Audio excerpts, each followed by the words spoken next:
moi je vais parler de, je crois qu'il devrait suivre. Je vais essayer de le suivre plus ou moins, c'est peut-être assez dense qui a marqué dessus. Mais ce que je vais dire, il y a beaucoup de choses qui ont déjà été dites ce matin, donc ça va être peut-être une forme de synthèse et de remise en place d'un axe. Donc, ce qui me paraît être très important, c'est vraiment d'intégrer les valeurs féminines. C'est par là qu'on a commencé ce matin et qu'on va peut-être aussi finir aujourd'hui. C'est d'intégrer des valeurs féminines dans toutes les activités. Et intégrer les valeurs féminines, c'est déjà aussi passer par une éducation à ces valeurs-là. C'est une reconnaissance que ces valeurs, elles sont fondamentales pour le développement de la vie, pour le développement d'une société, pour le lien social, pour toutes les notions de solidarité, de partage et de prospérité. La vie, elle prospère, donc il faut que la vie, elle prospère, et dans le développement, disons, des durables, il faut vraiment prendre conscience qu'il s'agit d'avoir un développement qualitatif. Donc qualitatif, ça veut dire qu'on intègre vraiment les valeurs féminines, les valeurs qualitatives et pas seulement le quantitatif. Et donc aussi, ça veut dire intégrer les valeurs intérieures, puisque le développement de la vie se fait à l'intérieur du féminin, de la femme. Ça, c'est une réalité, un constat. Et donc, si on ne s'occupe pas et on ne valorise pas et on ne prend pas conscience de ce qui se passe à l'intérieur, à ce moment-là, eh ben, le développement n'est pas possible, le développement bénéfique n'est pas possible. Et on voit aujourd'hui que le fait de ne pas s'en occuper, ça génère beaucoup de problèmes. Donc, au niveau de l'intégration des valeurs féminines, donc à travers l'éducation et une éducation positive. Là, c'est la même chose, il faut connaître l'être humain, savoir comment aller et développer une éducation positive. Une éducation positive, ça veut dire déjà, c'est connaître l'être humain, connaître son fonctionnement aussi bien biologique, physiologique, que psychologique et que spirituel. C'est-à-dire intégrer tous les niveaux de l'être humain et valoriser ces aspects-là.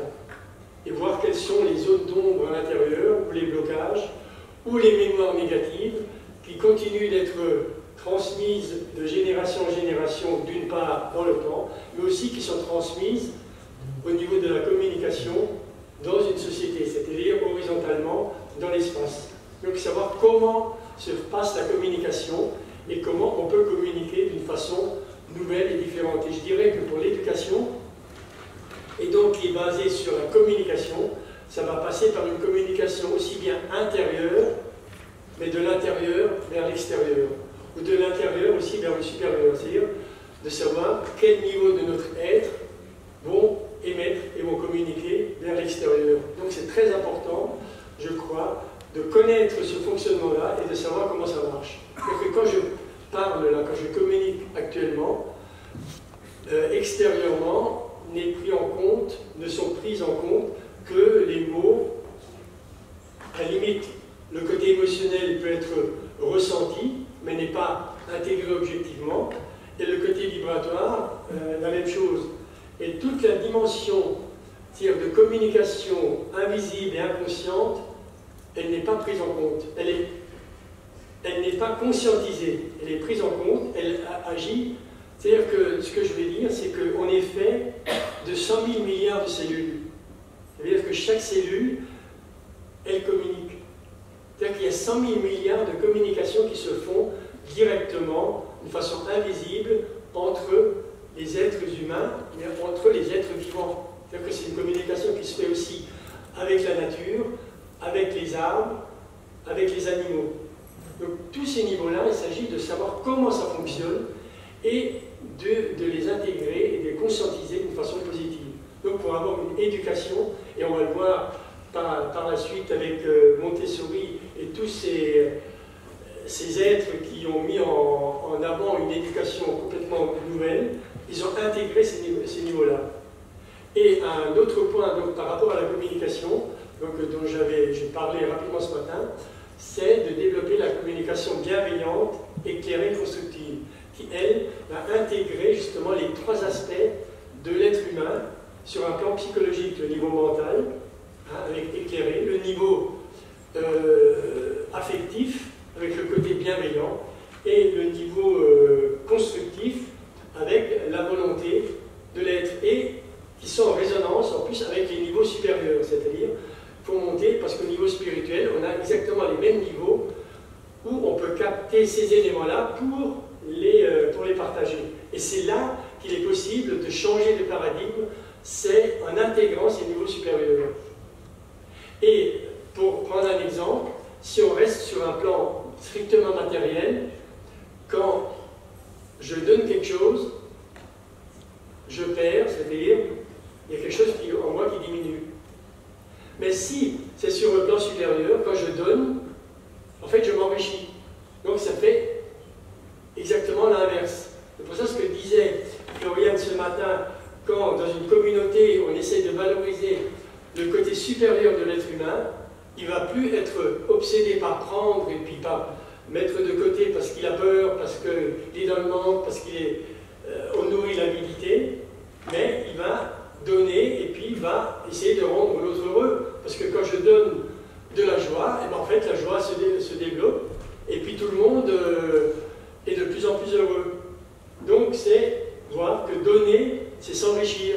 Donc c'est toute une autre manière de fonctionner. Je ne sais pas si je suis dans les temps, comme il me reste 1 minute. Voilà. Donc la transmission, transmettre l'éducation positive par sa qualité d'être. Donc ça veut dire c'est par rapport à ce qu'on est, que l'on communique, qu'on éduque et que l'on transmet. Ce n'est pas seulement à travers le côté instruction et information, communication d'éléments extérieurs. Mais c'est la vie qui est dedans et c'est la qualité de ce qui est dedans qui va jouer. À qui c'est destiné cette éducation? À chaque individu. Et donc ça, on peut le faire à travers des outils technologiques qui existent aujourd'hui, les MOOC.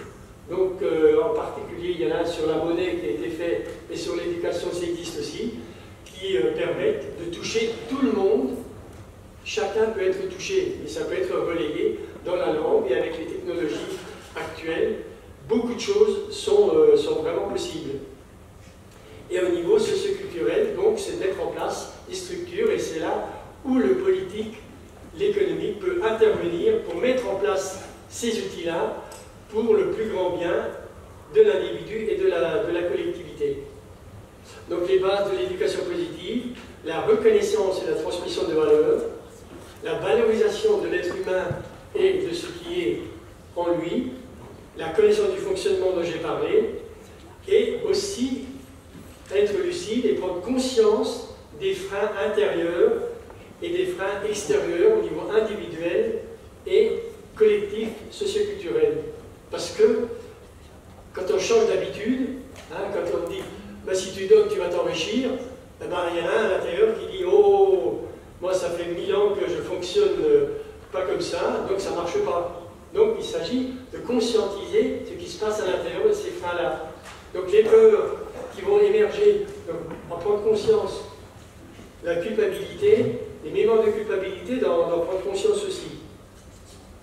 Donc voilà, donc je vais conclure. Donc je ne vais pas parler des 5 critères du développement durable, ni des TIC, j'en ai parlé, mais pour conclure, je vais dire réaliser les EDD avec le mariage harmonieux des valeurs féminines et masculines et transformer les différences ou les conflits en réalisation positive et constructive pour la santé, la prospérité heureuse et la paix grâce à l'éducation positive et la communication bienveillante, éclairée et constructive. Voilà.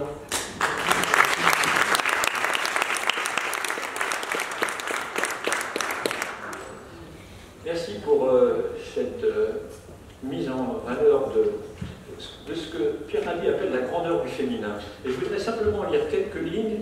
Lui se met du côté de l'homme aussi, et dit « L'homme a tort de nier sa part de féminité et d'opérer ainsi la mort de la vie et de la terre dans son aspect nourricier et maternel. mais il me faut y revenir une fois encore. L'équilibre entre les deux versants indissociables de la dualité humaine est crucial pour l'avenir, et il est réconfortant de voir émerger ici ou là la naissance d'un paradigme nouveau où l'arrogance masculine s'estompe face à l'échec répété du masculin dans ses tentatives pour changer positivement la société. Donc voilà, c'est un long commerçant. Maintenant, je vais donner la parole à Madame Sabine Tine.